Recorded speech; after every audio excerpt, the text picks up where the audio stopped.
I'm getting hot, so I'm going to roll my sleeves up. My wife picked a tie out for me. And when I left, she said, I know the tie is going to be off and your sleeves are going to be rolled up in a little bit. So she just doesn't understand when you have no neck, it's a little hard to ventilate. You get hot easy. All right? Okay. So is there anybody that wasn't here in the first hour? Okay. I apologize.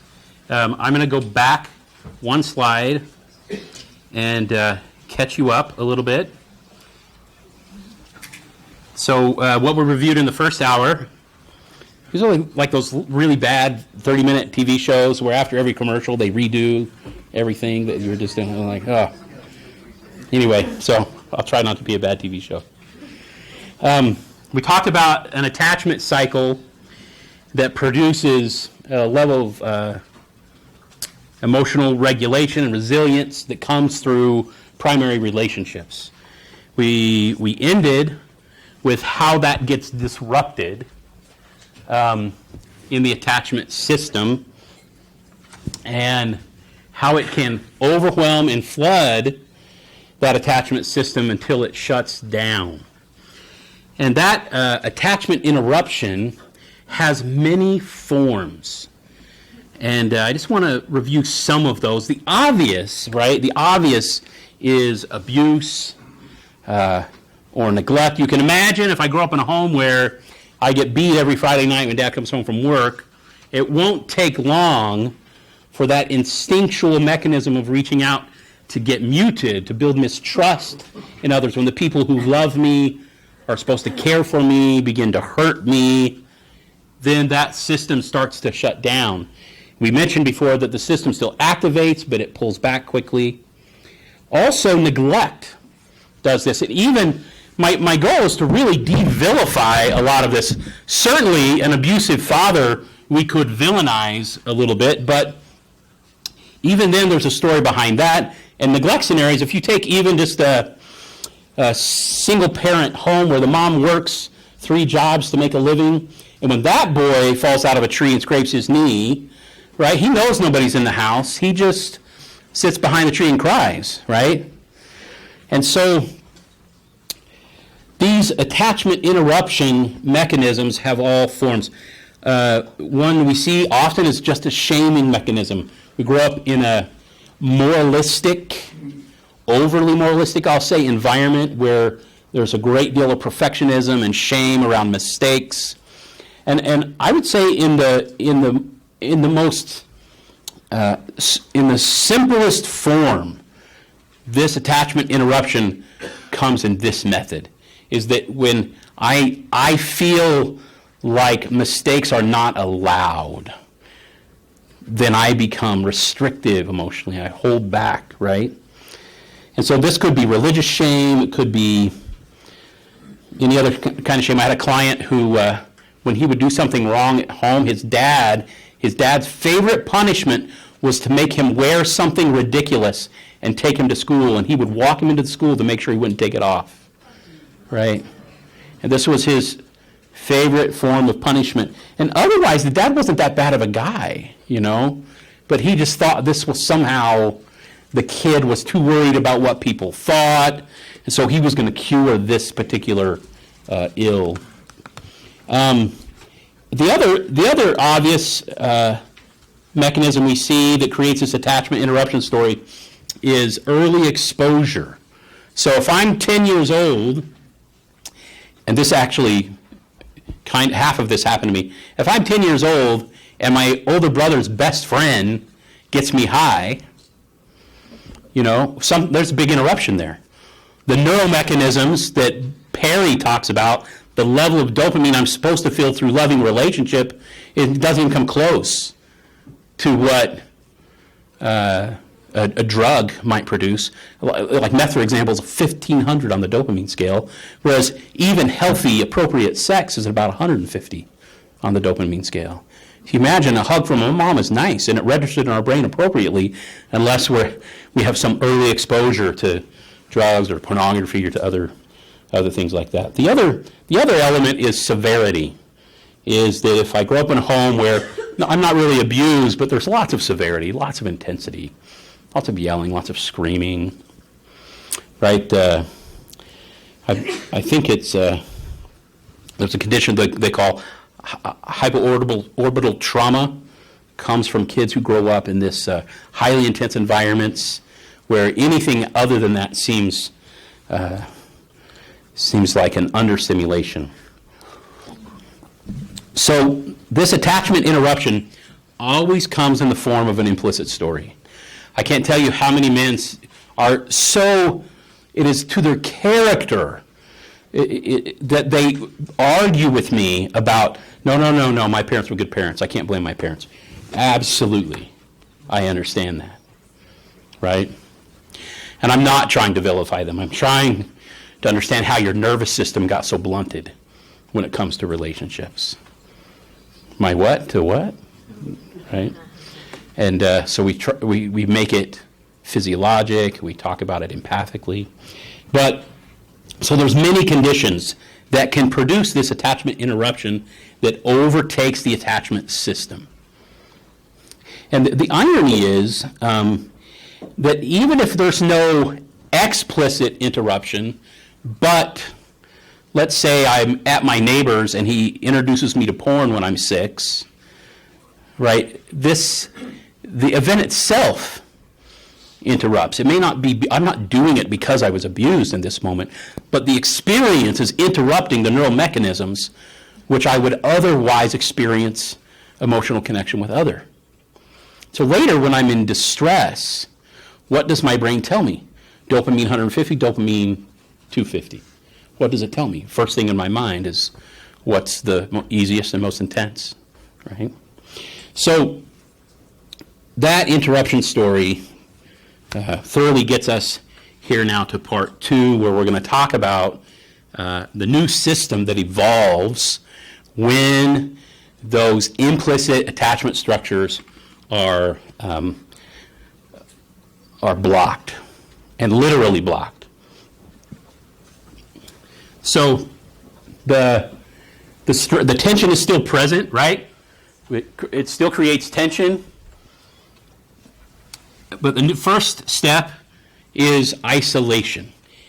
Because if my nervous system says, reach out for help, wait, something else in my nervous system says, that's gotten me hurt before, retreat, so now I'm in isolation. The problem with isolation is it is the beginning of a dysregulated response. It is the avoidance of other. You see how this is a secondary motive. The real motive is its positive intent is to create safety. So his nervous system is working against itself. What my brain desires to create safety in, which is relationship, isn't working. So you see the inherent contradiction between those two elements, right? Because that's not how the human brain works. The human brain works in relation with other. This, over time, becomes a perceived preference, or it's mistaken for a part of personality. Some guys will say to me, I'll say, wow, you really seem alone in the world. I think it would be great for you to attend a 12-step program where you can get support. Oh, no, I'm not that kind of person. I would rather do it alone. Well, I wonder if you told your uncle, maybe we could get your uncle. No, I'm just a little more private. Right? And they are literally, consciously referring to how they perceive themselves as not as connected. And they don't see it as a part of a system that's been going since they were young, usually. And so this emotional retreat, the social isolation, the emotional isolation is regressive, right? It pulls them back. Most of all, what it doesn't do is solve the tension. The tension is still present or even builds, right? And so that isolation is the beginning of this new maladaptive process, attachment process. But you see, it's safety seeking.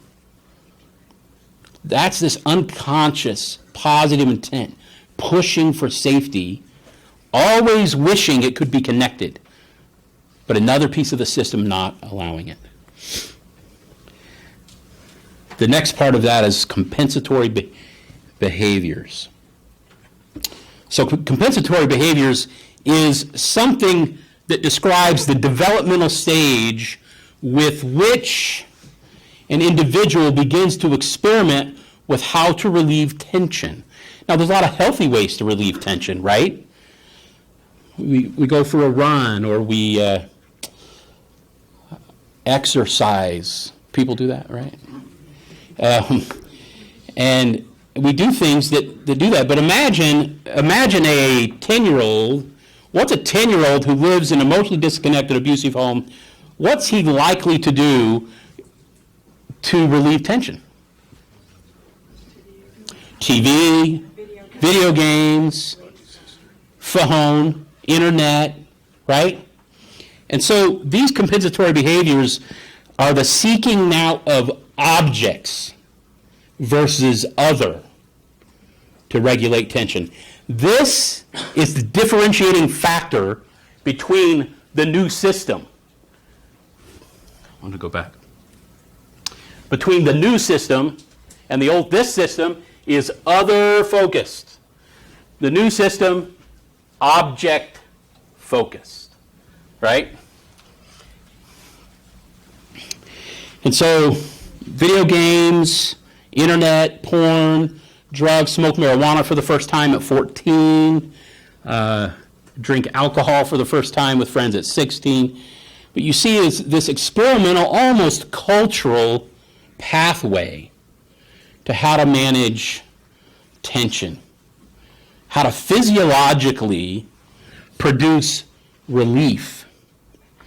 If you're familiar at all with Zimbardo's work in The Demise of Guys, there's a very famous video about that. He's got a book and a website about how, by the time a boy's 20, the research indicates 10,000 hours of three things. Anybody remember the three things? Video games, internet, pornography. Anybody remember those? 10,000 hours. What's also unique about 10,000 hours in other research? Makes you an expert. Makes you an expert. 10,000 hours, right? An expert. So what do boys by the 20, 10,000 hours is also 2 master's degrees. Is that right? They're expert in what? Emotional escape. Stimulating dopamine digitally. Or with a chemical. Expert, 10,000 hours. Isn't that astounding? A side effect, you want to hear a cultural side effect? Anybody hear of TIC, the incredible company? The biggest construction company on the planet. They do huge industrial projects. And they put out a call about 4 years ago looking for people willing to train in the trades because their employee base is going away.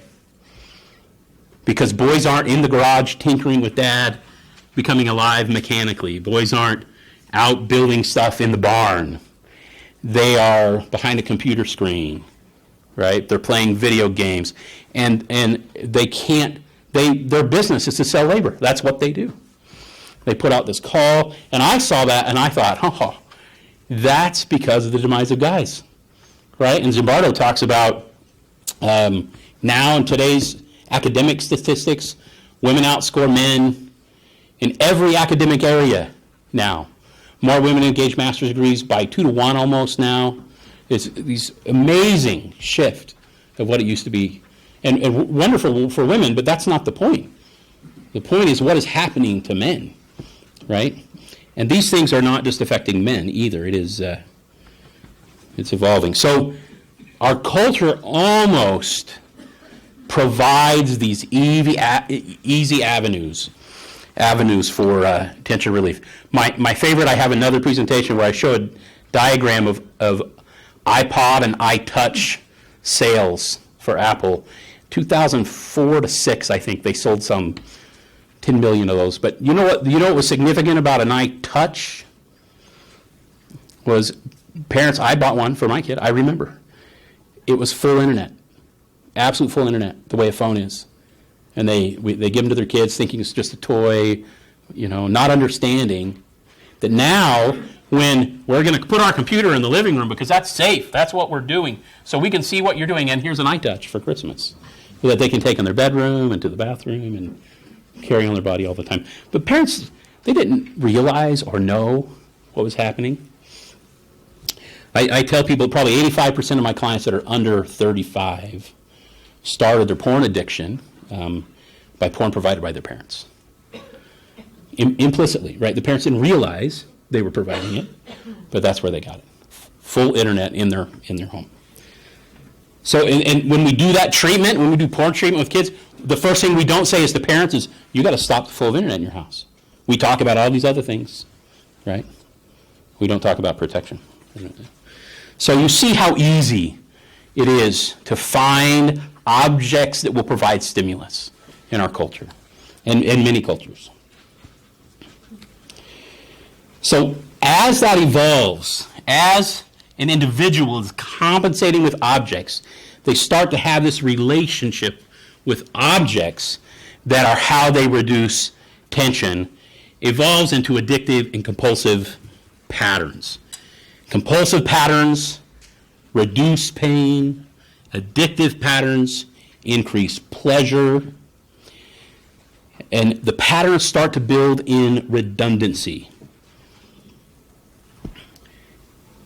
For example, almost every addict I work with will say, porn is number 1, video games is number 2, food is number 3. But it's different. But it's extremely rare that cross addiction, multiple addiction is not present, because what do I do if I can't get to my preferred object? Remember the phrase drug of choice, right? It's object of choice. Where do you find the most tension relief, the quickest and the fastest? So those patterns build in redundancy. We have to pay attention to all of those, because if one guy comes in and he's working really hard at not looking at pornography, but says, well, I'm just playing more video games because it's really good for me, it's better, I get hand-eye control, you hear this, I get better hand-eye control. And his wife is still going, nothing's changed. He's just switched screens. Right? I'll tell you this funny story about cross-addiction. I walked into a Circle K. You have Circle K here? In Arizona, we have Circle K. Those are like Maverick, right? And I saw a member of my stake presidency coming out. He's like, Dan, the only difference between Mormons and non-Mormons is the temperature of their caffeine. Right? Cross-addiction, you see where I was going there. So those redundancy patterns are critical to understand because they need constant access to those objects, and the connection to the objects create brain change. Right? It works. They get that reduction in the stress hormones in the brain, similar to when mom kisses the boy on the forehead. It's similar. It's not exact.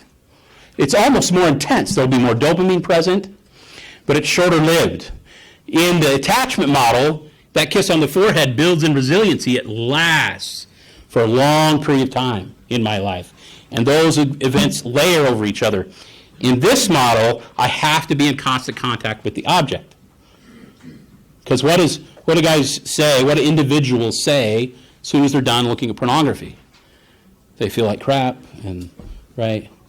And I feel horrible about myself, I feel empty, and they're on their way back to acting out again because they have to stay in constant contact. And so they feel so bad, they'll go watch TV.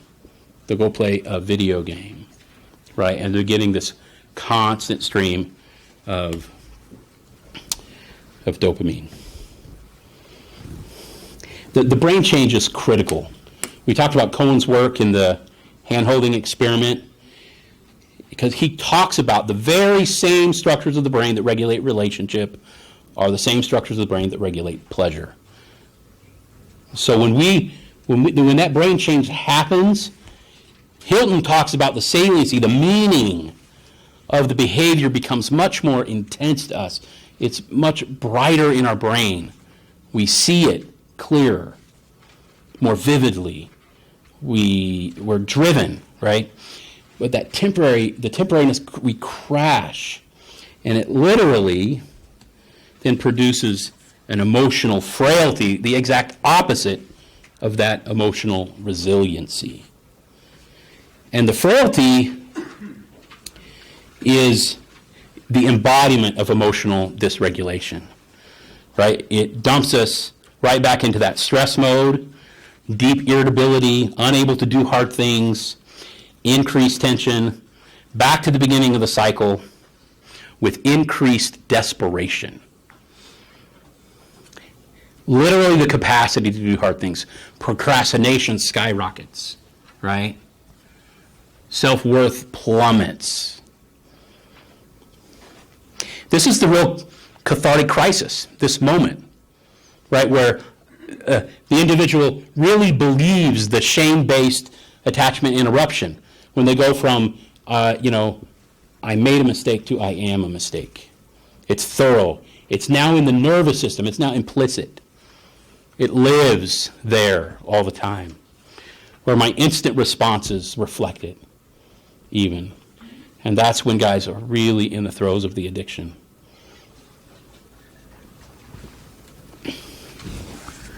And so they're back to stress. It dumps them right back up into the stress and tension, and it starts to erode the secure base.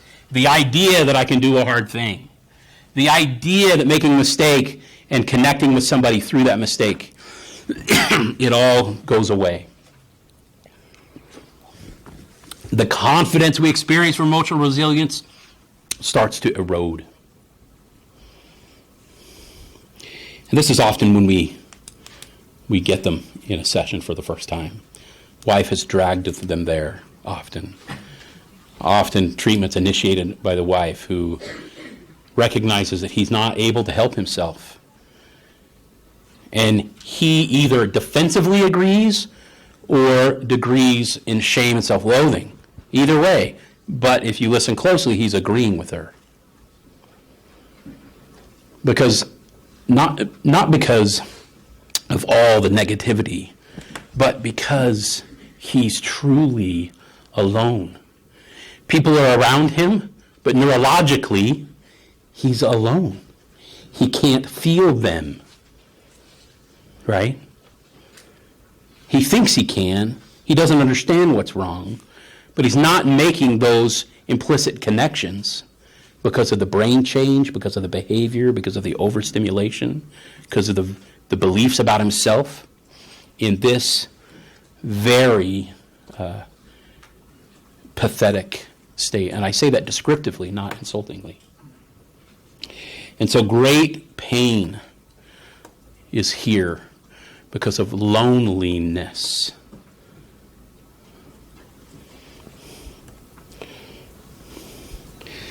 So here's the cycle, both cycles fully. That, remember, this is relationship other-based, and this is object-based. The individual is still trying desperately to resolve the emotional dilemmas in the same brain function manner, but he has eliminated others as that primary anchored source and replaced it with object. And so it dysregulates over and over. This system moves slow and steady. The amount of time it takes to build, maintain, and experience resilient, emotionally connected relationships, it takes time. This system moves fast. Lots of adrenaline, lots of intensity, but it burns out just as quick. And so the individual mistakes the intensity and the escape from the pain as attached. They will even say, I feel more connected right now. But they've lost the clarity of what a connected feeling really is, right? You'll hear spouses talk about how he was so awesome that week, and then I found out he was acting out a ton that week, right? Because he's riding the high, he hasn't crashed yet. But the systems are very different neurologically. The chemical mix for the compensatory system is high adrenaline, high dopamine, some oxytocin, right? The attachment experience, lots of oxytocin, lots of dopamine, and not as much adrenaline, right? Healthy sex has adrenaline in it, but it has this other thing that I call the afterglow. Sometimes, you know how couples after sex sit together, they talk, they're cuddling, that sweetness, right? This feeling is more like sitting on a rocking chair on a porch on a breezy day, and you're just like, hey, this is it. I found it.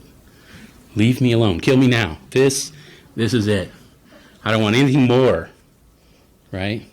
But that same feeling feels like boredom and torture to somebody who's this intensely driven maladaptive system.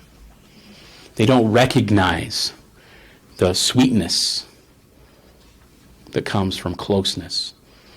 It's a little bit like giving orange juice to an alcoholic. And he sips it and says, oh, that's horrible. That'll never get me drunk. Right. And it takes some time for them to appreciate the sweet, refreshing nature of the orange juice. So when I say to an addict, hey, bud, really, I want you to reach out as much as possible. Reach out 3 times a day, 4 times a day. I want you to call somebody. Oh, that's not going to work. That's not going to feel good. Right? No, not at first. It won't. But we've got to re-regulate your brain. Yes? I was going to say, doesn't our culture, even the LDS culture, set men up for this by not emphasizing relationship and attachment and connection? Yeah, it's so much beyond. I think as Mormons we do a better job. It's kind of this American individualism. Pull your bootstraps up, do it on your own. What's true about most of these individuals, men and women, that struggle with addiction?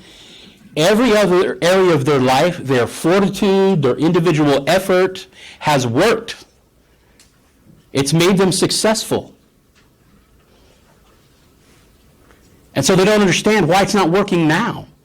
Why can't I put my head down and beat this? Why can't I fight it? Here's why. The second you decide to do it on your own, your brain is going to shoot high with sexual energy in protest of the loneliness you just induced. Now what? Now I want to fight it, and my sexual energy is off the chart because it's trying to take care of me. It's saying, go get connected. Hand in the back. Do you share your model with clients early in treatment, and how do you typically do it? Yeah, I do. I do this 2 hours in about 20 minutes. I do whiteboard. I would have been much more comfortable with whiteboard. I didn't think they did it, and then I saw them in the hallway, and I was like, oh, forget the PowerPoint. Right? I could have done the whiteboard. But, yes. Well, I think it's going to be on the website in PDF form. In fact, in the video, they'll have the video of me playing on the MCAP website, and the PowerPoint will be included in the video.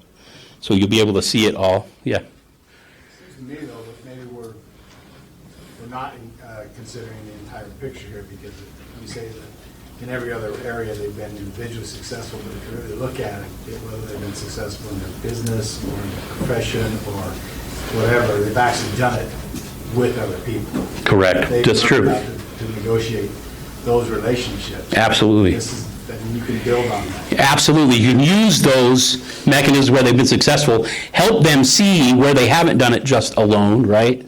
And include it and connect it. Yes? I wonder if though, that there are, because people can become objects, right? So you can have someone who... Correct. who uses people, right? Yes. In a relationship. Yep, absolutely. But they didn't really learn how to bond the right way. And so I wonder if that could apply to maybe business relationships, right? Sure. Thinking, hey, I do great in business. Yeah, because business is an object relationship sometimes, right? Sometimes. Yeah, absolutely. How do you handle cases when there's a marital cycle where husband acts out, woman is traumatized, the husband hears this theory and he takes it home to his wife and says, in order for my addiction to be repaired, you need to attach with me correctly. What do you do in that A guy that left my office would never say that because he knows he is the one not attaching correctly. And so every relationship is different. We want the wife educated as well, and sometimes wives are too traumatized to do this, right? They're in a more disconnected place, they've moved out or separated or disconnected. And so we're always gauging that, and we're helping him find that support in a 12-step group, in a treatment group, or with other people in his life. More importantly, people that are closer to him. If he has an uncle, a brother, and a cousin that love him and will support him, this will be twice as effective as a 12-step group. But all the same, reestablishing that connection. The other element that I'm not talking about today is men or women that are married and are addicts and have betrayed their spouse with addiction. There's another process about healing betrayal that is separate from the addiction. That is, because guys will say, well, I'm doing better now, so she should. No, because there's trauma there, and we educate them about healing trauma and healing betrayal, and that is a system completely separate from recovery. But we include the wives quickly to affirm, because they're going, oh, he doesn't know how to attach, and guess what? He's never known how to attach. I felt like an object from the day we were married, right? And others who are saying, oh, I know when, because it was a wonderful, beautiful relationship, and when he took that one job where he worked in the basement all alone with the computer, it all changed almost overnight, right? Yes? In your experience, can you say what percentage you would see in these couples that the wife also has an attachment interruption story and so she's counting it? Well, Because I see that a lot. I'm not sure about the demographics there, but they have one now. Yeah, I'm not being funny. I mean, it interplays in itself because this experience has seriously disrupted her nervous system, right? It's in her body now to be fearful of him. Can you go back a slide just for a second? Sure. To that? There was one question there. Don't you find that your clients have to be stabilized first to get through resistance, stabilized with psychotropic medication? No, I find that sometimes. But I'm going to acknowledge, I work in an outpatient setting. Like there's a group in our town called PCS, and they're getting really intense addicts. And in my setting, I tend to get pornography addicts, and I don't always find psychotropics necessary, but many do, and it's sometimes extremely helpful. I think in my population, I'd say probably 20-25% of my clients use medications and aid to that. And maybe I could learn more about that, and maybe there's more help there to be had. You talked about how they are successful in a lot of different areas and then are alone in this. Do you find any difference if they're unsuccessful in a lot of areas in their life and are using this as a numbing? Sure. Yeah, you get both, absolutely. I have several profiles of addicts. I mean, I've got one that he does 100 miles every weekend on his bike. We had a group of 10 men, a biking club, and so he's very disciplined, very connected to that group, right? But the addiction, and other men who can't hold a job. I mean, the dysregulation and the attachment story is really changed things. Yeah, but what you're gauging is what level of disconnectedness is present, what's available in his life. The true dilemma, my most difficult client, is a single adult Mormon man, right? Has no family, right? And is often very disconnected. And so my first hope was a good 12-step program, but not every 12-step program is doing good connection work, right? So we identify those in the area that are really good at the kind of accountability and connection that gets created there. Yeah. So a lot of these men will have somewhat of a victim mentality. I've seen some take ideas like this and twist them to be interpreted as, so what you're basically saying is I can't get better unless someone else takes care of me. Well, that would be the criticism I said earlier about be careful you don't induce codependency. So how do you avoid that? Well, because the way they learn to do this is not about what others do for me. It's about my learning to be empathetic towards other. Because this is the only way I learn and get it back is by doing it. Vulnerability and empathy training towards other. And when we do the betrayal work, this is the first with the spouse. When she's ready, we're talking about and modeling and practicing empathy and accountability over and over. And wives are going, wow, he's never said that before. Never. And so it's great you say that, because that's where an addict can take it. They can use it as an excuse. They can continue to blame others because they're living in resentment often in the addiction, right? And so we're always hedging for that for sure. And we say that explicitly. It's not about what they're going to do for you. It's about the relationship. What are you going to give? What does that look like? You being empathetic to her fear, right? Her being able to say her fear. Those are the things we do in that betrayal repair mode.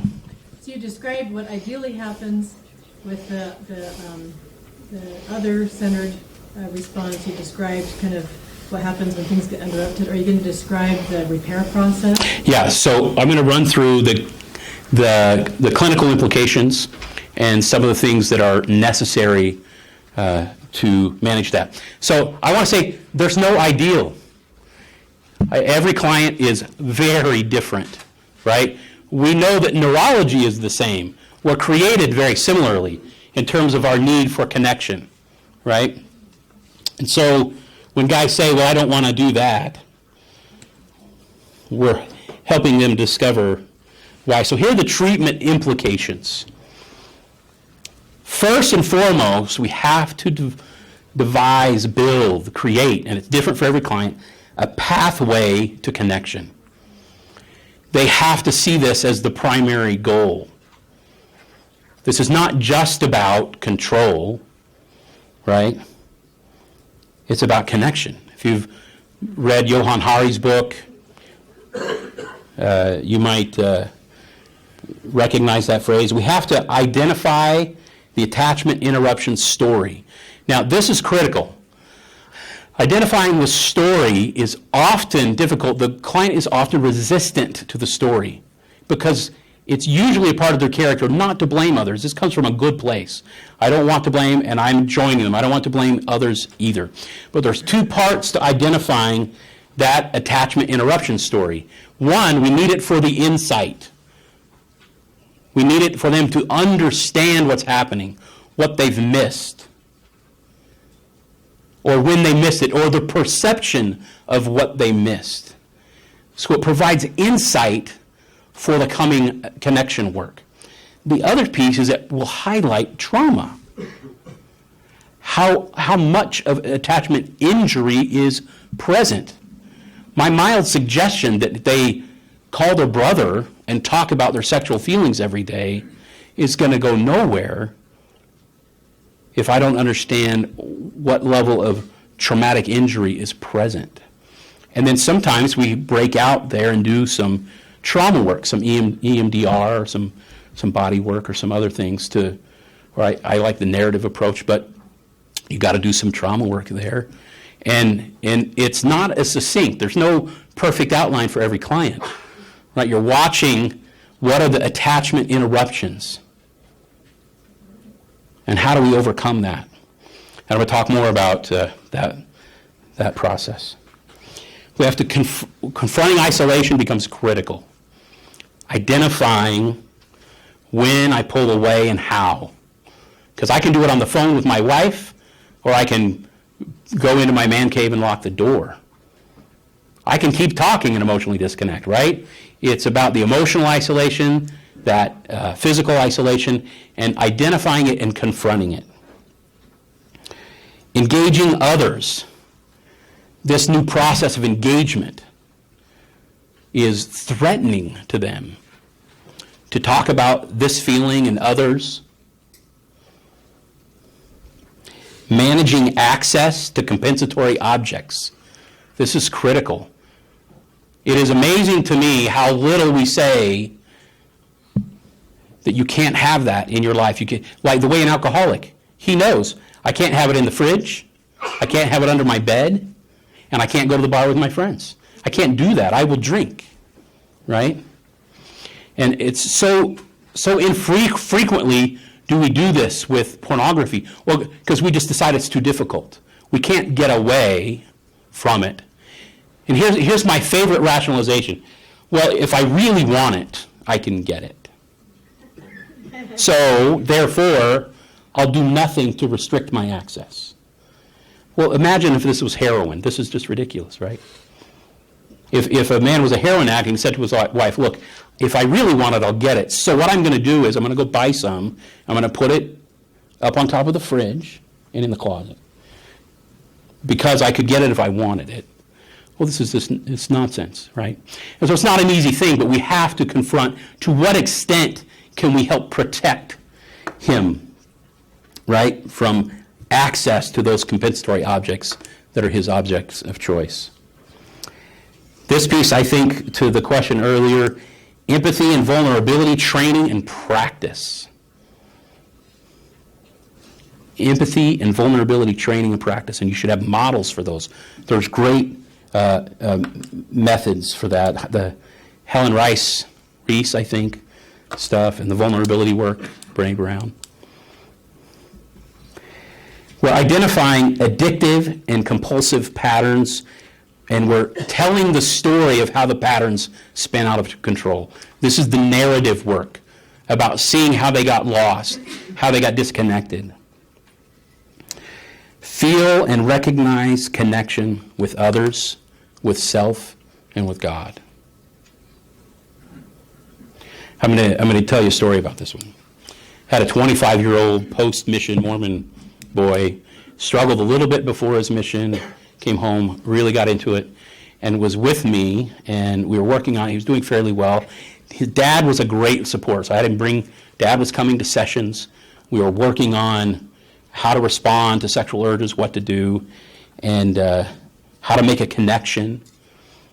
And he worked on the other side of town. He did marble countertops, and he had a bad day. He had ruined a piece of marble, cost the company a lot of money. The boss yelled at him, made him leave early. He's driving home through Phoenix, and he passes a adult bookstore, and he's just gripping, wanting to turn and act out, feeling so low, feeling so bad. And he pulls over with the intention of turning around. And he's thinking about our session. He's thinking about his dad saying, hey, man, your sexual feelings are fine. I'm not threatened by them. I would love to talk about them when you have them. And we had identified what those moments might look like. So he picks up his dad. For the first time in the moment of sexual temptation, he reaches out to make his connection. And the dad hit a home run. The dad said, hey, man, I'm just glad you called. That must have been really hard. Right?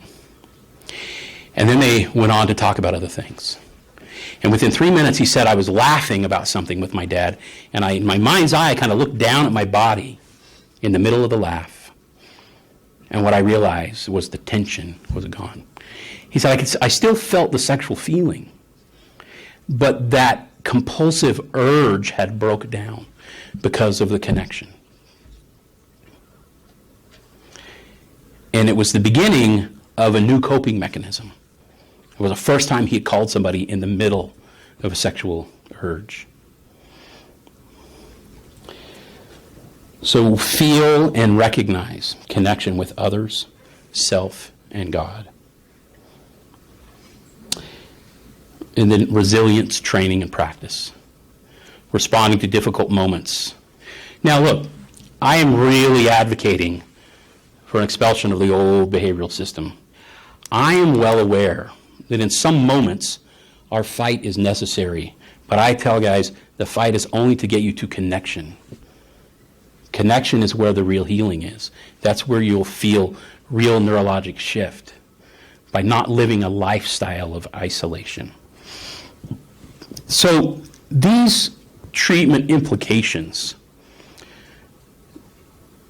have a lot to say about how we do the work.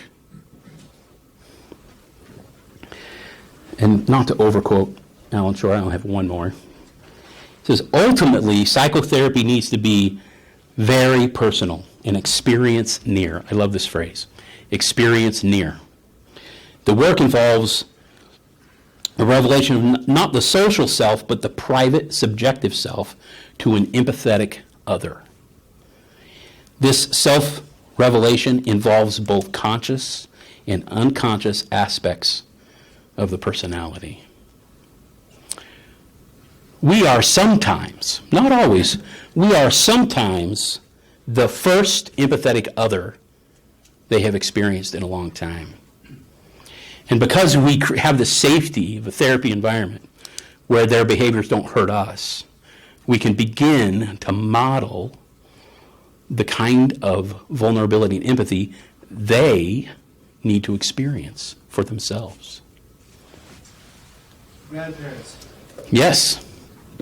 Just to throw that out there, I found time and time again, grandparents are that lifesaver. Absolutely. Absolutely. Any trusted, loving source is absolutely critical and useful. So this for me lends itself often to metaphor work with the individual, and I want to give you just a couple of metaphors that some I've already said today. One, though, is this metaphor that recovery is like working a garden. There are elements of recovery that are difficult to do.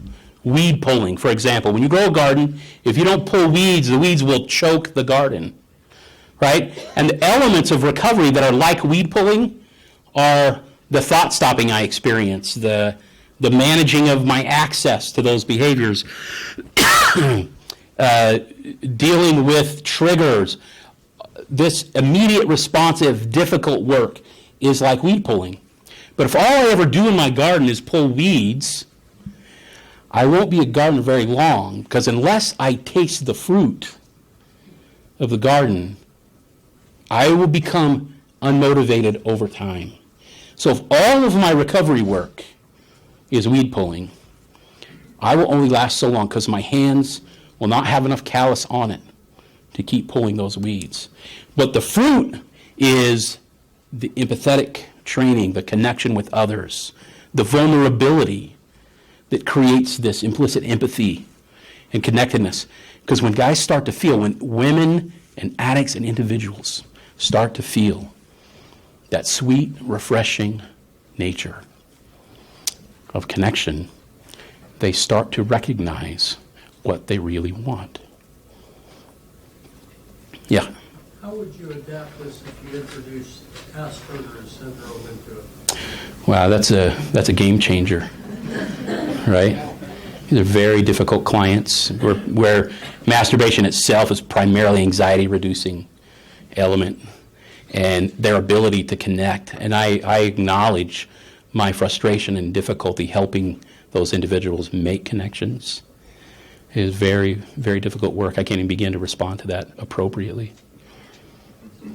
Because I have them, and I say to people, I may not be the best therapist because I'm all about attachment, and there might be limitations here that I won't be skilled enough to work with. Yes? Can I offer something on that? Yes, please. If regarding working with people with functioning autism Asperger's, the book came out a few years now called Look Me in the Eye. It was, many of you are familiar with it, but where a fellow wrote his essentially experience once at 40, age 40, he received that diagnosis and kind of reassessing his history and the word welcome here. But important, even more important, back to kind of treatment implications, is a second book that he wrote, where he participated in a study that was happening back east, where they're using, it's not electroshock therapy, I can't remember the term of it, but a similar kind of procedures, and it changes their brains and allows them to have the kind of access to things that other people have that they don't in regard to emotion.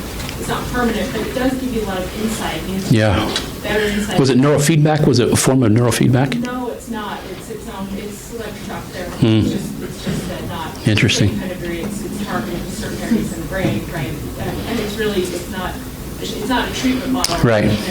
But it does give you insight, because I think we all have that frustration in wanting to help, especially Latter-day Saints, where that can then first become frustrating and passive because it doesn't respond always to the regular calls. It does help to give you insight into that kind of thing. Yeah.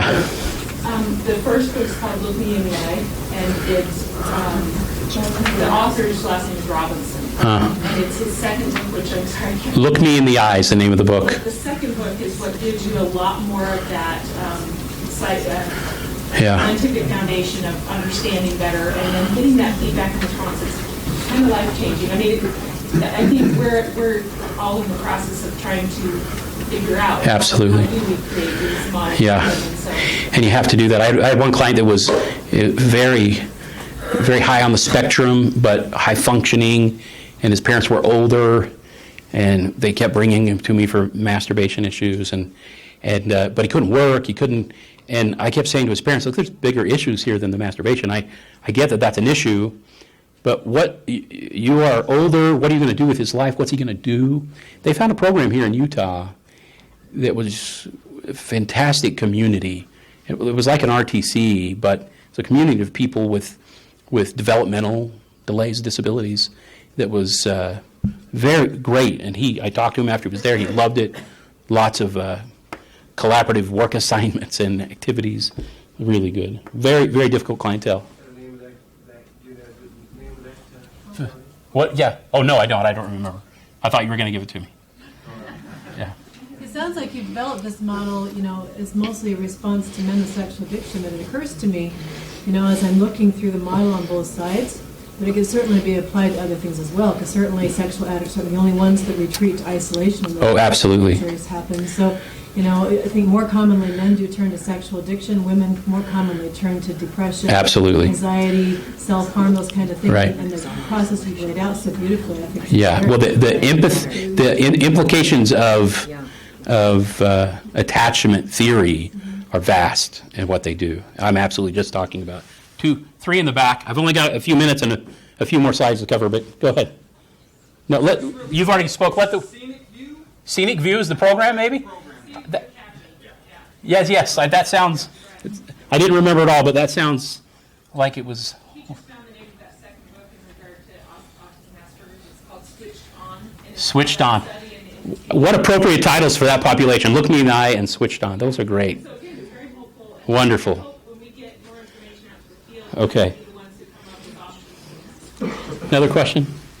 I was going to say that there's a lot of, if you read Dan Siegel and other people, that there's so much data on absolutely. Mindfulness and meditation develops the attunement process. Yes. But I was going to say that this culture of mindfulness and meditation is not very natural to men. And so if you have a minute to address how you help men engage with that, I would love to hear that. Okay, I'll do that. So so in the metaphor of growing your garden, usually managing these behaviors are like weed pulling.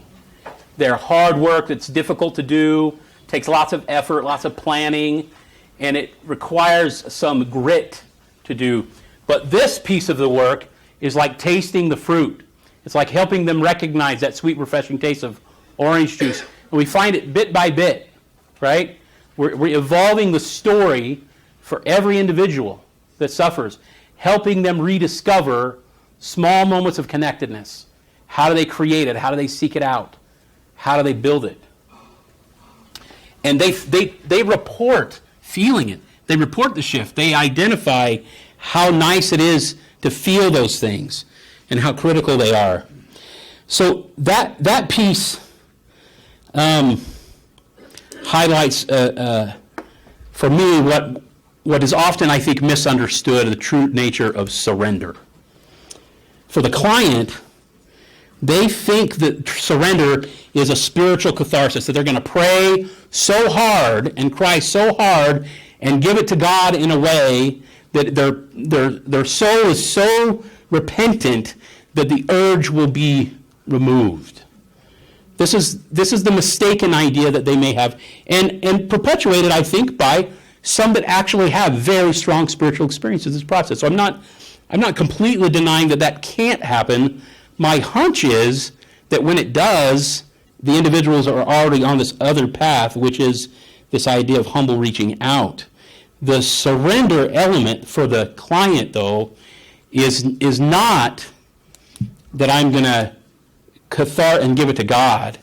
The surrender element is that I will never, never, never, never do it alone. I will not do it alone. And if you talk to real long-term 12-steppers that are alcoholics, this is the discriminating factor between those who make it and those who don't. I have a brother who's an alcoholic. He's sober 15 years, and he's not likely to drink again, but he still calls me. He travels a lot. He was on I-40, northern Arizona. He said, "Hey, what's up?" I'm like, "Nothing. What are you doing?" "I'm driving. Just got thirsty." So I needed to talk to somebody. And if he's calling me, it tells me his wife couldn't answer and his son couldn't answer. I think I'm third or fourth on his list. But even after 15 years of sobriety, he knows I don't keep traveling down the road when I feel bad. I don't do it alone. This is the true nature of surrender. It is a humbling experience most of the time, not a cathartic experience. A catharsis might get me to the point where I'm willing to not do it alone. I always say, people always ask me then, well, what about the guy that's really alone? Well, I want to find him a friend, right? We're going to connect. And not that we don't ignore the elements of the work. What about interpersonal resilience and autoregulation? We do. We talk about those. For the therapist, the surrenderer is surrendering behavioral coaching and modeling attunement. We're not just modeling. I love the question earlier because we're always hedging for this, but we're modeling their own their experience is, not what they should be expecting from somebody else.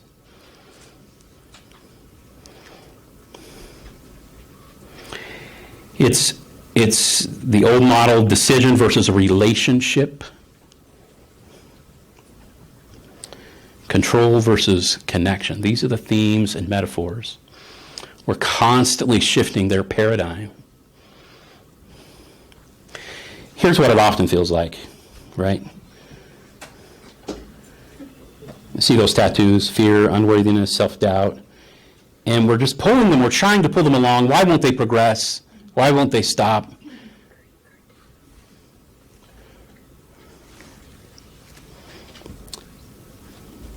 And then if we just drop the rope and they fall over, we might notice the pit that they see, the fear that's there, and how we can attune with them. Another quote from Alan Shore. It is now clear that psychotherapy is more than teaching the patient coping skills. Rather, it is fundamentally relational. The therapeutic alliance, the major vector of change, is, in essence, a two-person system for self-exploration and relational healing. For the continually developing clinician, perhaps even more than a drive to help others, is our fundamental curiosity and our openness to new learning. I'd suggest that continuing growth over the course of one's psychological career involves not only expanding one's clinical technique and empathetic capacities, but one's curiosity and creativity. That means the way we are with someone in a moment. And knowing what the end is that they can duplicate what they might experience with us anywhere. and to get them to be able to do that as soon as possible. We cannot and will not be the savior for them, but we model those relationships that they may have not felt. Finally, my own last quote. I love this painting. For me, it has the attachment model in it, and it's poetic implicit figures. We were all created with the intrinsic need to connect with other. This simple act represents our most precious and cherished moments. So also is the lack of it the source of our greatest fears and pains. I'm deeply honored to be here. And I'm grateful for your interest, your questions, and I do not suggest that what I've said today is the way, but I am an advocate for the attachment model and addiction work. Please consider it. Please utilize it. Thank you very much.